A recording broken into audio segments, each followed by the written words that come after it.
everybody. Happy New Year. All right. Here we go. All right. So, as we were kind of talking, so John and I had kind of finished that last series on the I am statements, and it conveniently lined up.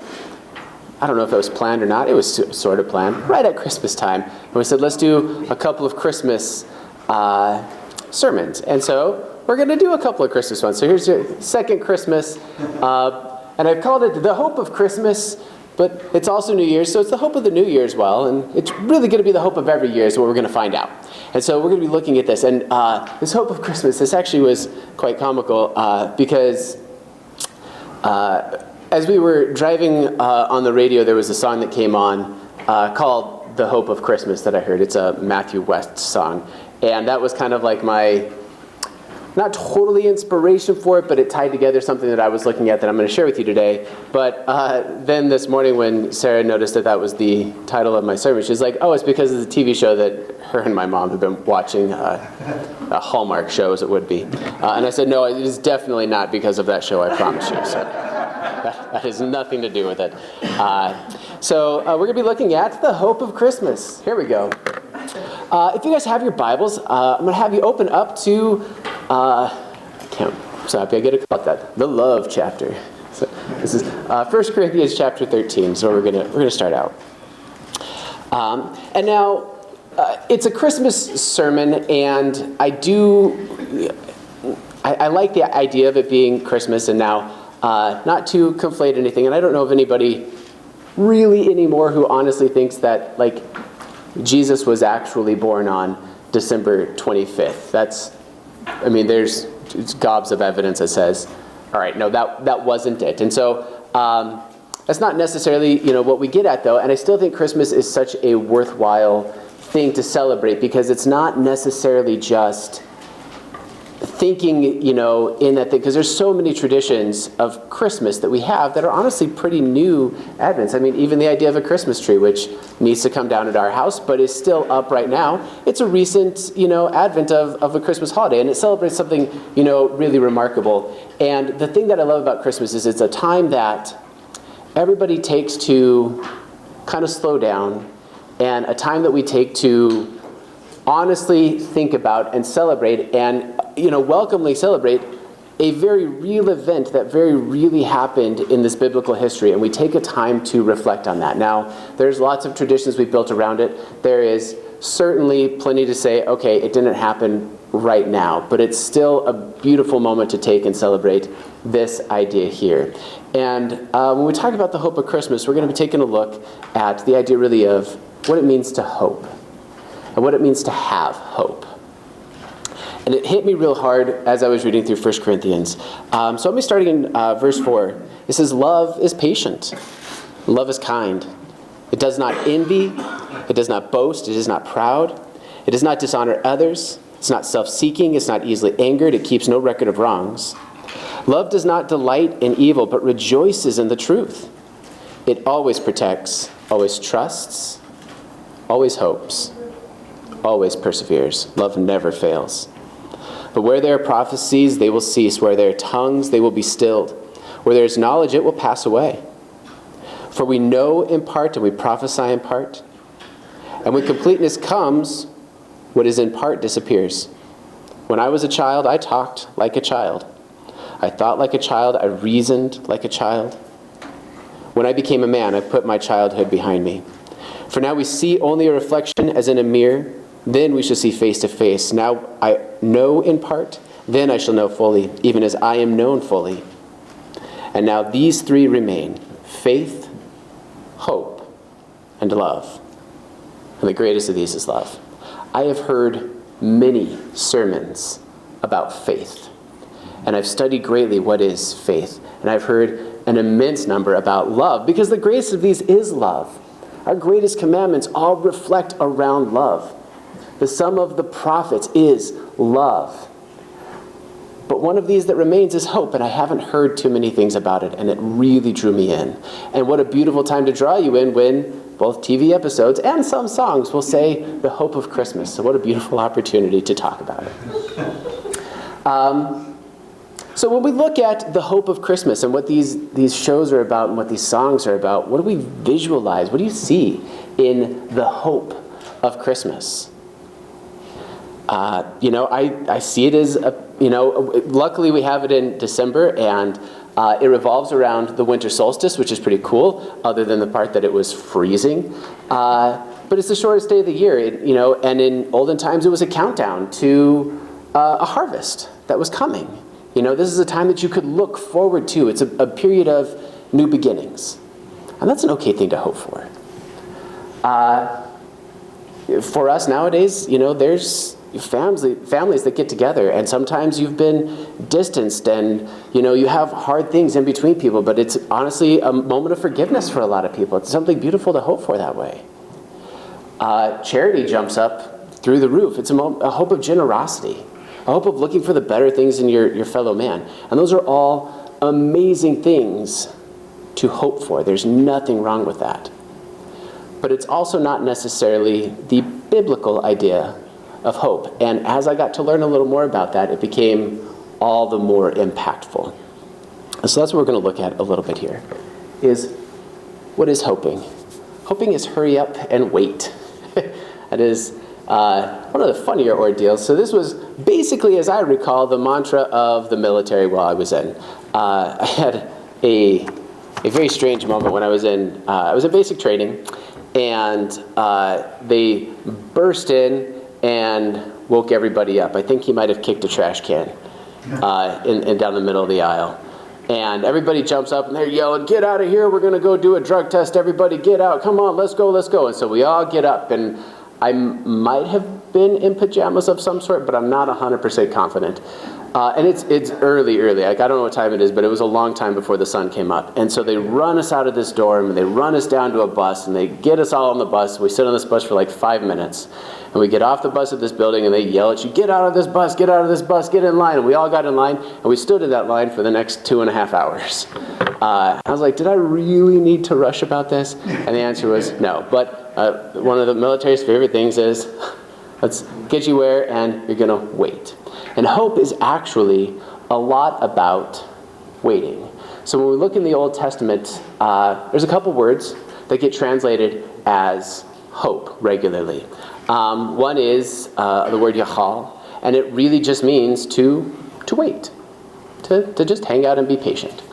And it's very much that thing, just waiting for something to happen. There's another word, though, and we're going to look at it a little bit. It's actually in the Psalms. So let's go back to Psalms chapter 62.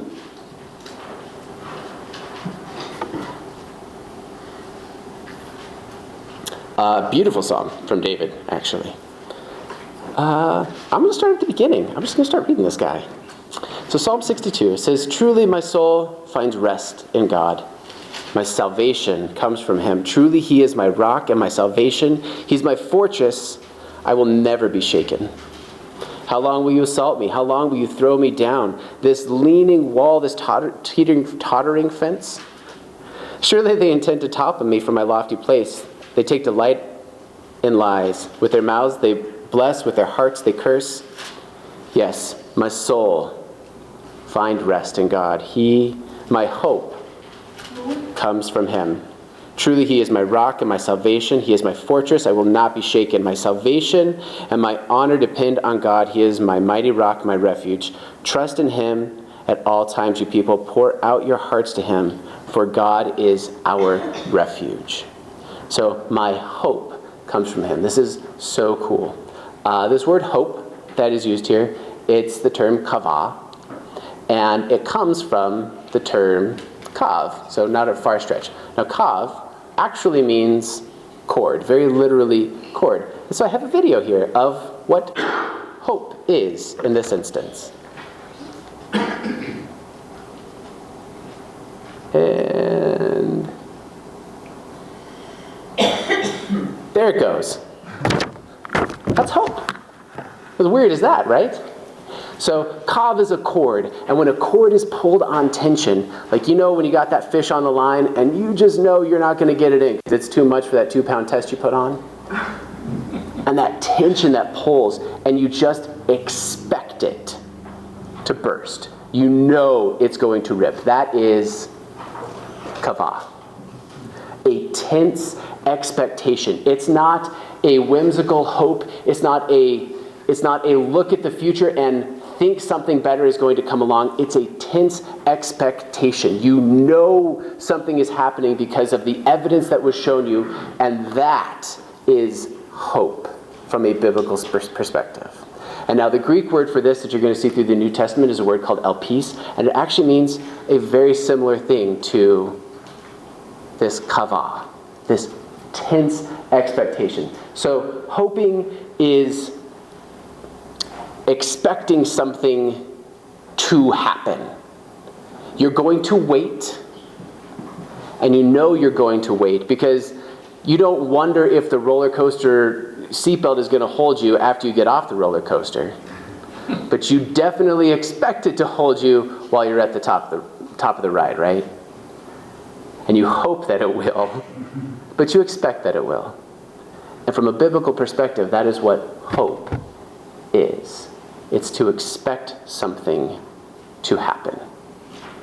And so that may start us wondering, well, biblically hope, isn't that really just optimism?